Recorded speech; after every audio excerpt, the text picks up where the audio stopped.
మాతృదేవో భవ పితృదేవో భవ అంటారు.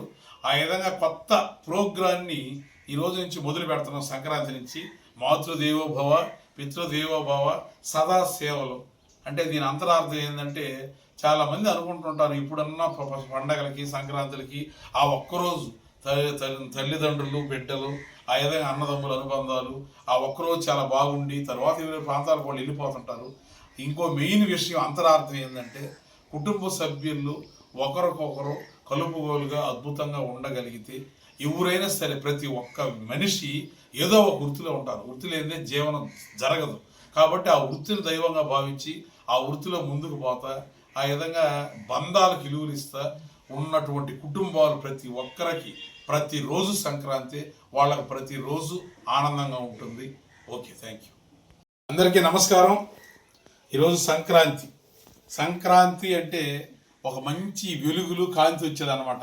ఇప్పుడు దాకా దక్షిణాయనంలో ఎండలు లేక మబ్బులు మాయలు గందరగోళంగా మగడంగా ఉండి పైర్లకు కానీ మనుషులకు కానీ పశువులకు కానీ అంత శ్రేయస్కరంగా లేనటువంటి పరిస్థితి.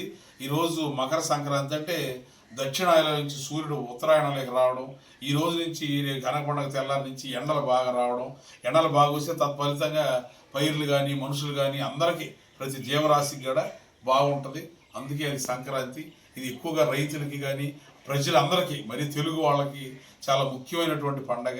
ఇంకొక వ్యాంగిల్ ఏంటంటే ఏమీ తెలియనటువంటి వాళ్ళు మన కుటుంబాలను ఉద్ధరించి మన కుటుంబాల కోసం వాళ్ళు ఎంతో పాటుపడి ఈ లోకాన్ని వదిలి వెళ్ళిపోయిన వాళ్ళందరూ పెద్దవాళ్ళు అంటుంటారు. ఆ పెద్దవాళ్ళకి పండితులు శాస్త్రాలు ఏమి తెలియపోయినప్పటికీ ఈ పెద్ద పండగ సంక్రాంతి రోజు వాళ్ళకి పెట్టి వాళ్ళకి అన్నీ చేసిన దానివల్ల ఒక మంచి పితృదేవతల ఫలితాలు వస్తాయని దీని అంతరార్థం. ఈ విధంగా ముందుకు పోవడం జరుగుతూ ఉంది. ఈరోజు సంక్రాంతి శుభాకాంక్షలు అందరికీ నమస్కారం. మానవ జీవితంలో బంధాలు అనుబంధాలు అనేవి చాలా ముఖ్యమైనవి. వీటిని హైలైట్గా తీసినటువంటి చాలా చలనచిత్రాలు కూడా అద్భుత విజయాలు సాధించడం జరిగింది.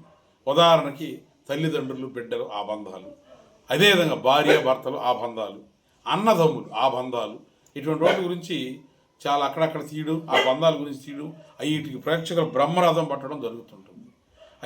ఏమైనా చలనచిత్రాలు అవి మనం గౌరవించాలా, మంచిదైన ఆదర్శవంతం. కానీ అవి రియల్గా అక్కడక్కడ వాస్తవంగా జరిగేవి కొన్ని ఉంటాయి. వాటిని ఎవరు తీసి పెట్టరు. అటువంటి చూడాలని అభిలాష ఉన్నాయి కూడా అవి దొరకవు. అలాంటి పరిస్థితుల్లో ఉడతా భక్తిగా మా వంతు నేను మాతృదేవోభవ పితృదేవోభవ ఆ విధంగా తల్లిదండ్రులను గౌరవించడం అనేది నా వ్యక్తిత్వాన్ని తెలియజేస్తాను తప్ప ఇంకేం లేదు. వాళ్ళంటే నాకు అంత అభిమానం. నాకు అదృష్టవశాత్తు 80 ఏళ్ళు పై వయసులో కూడా మా తల్లిదండ్రులు ఉండడం జరుగుతుంది. మా వృత్తి వ్యవసాయం, మా పనులు మేము చేసుకుంటా రోజు వాళ్ళతో గడపడం చేయడం జరుగుతుంది. అది నేను ఇక్కడ ఈ సంక్రాంతి నుంచి రోజు 1 నిమిషం 2 నిమిషాలు అక్కడ వాళ్ళతో పాల్గొన్న సందర్భాలు యూట్యూబ్ ద్వారా ఇంతకుముందు వేటా షార్ట్ పిల్లని వదిలేవాళ్ళవి ఆ దారిలో మేము వదలాలని అనుకుంటున్నాం. ఈ సంకల్పానికి ముందుకు పోతున్నాము. ఈ విధంగా ప్రతి ఒక్కరికి నేను హృదయపూర్వక కృతజ్ఞతలు తెలియజేస్తున్నాను.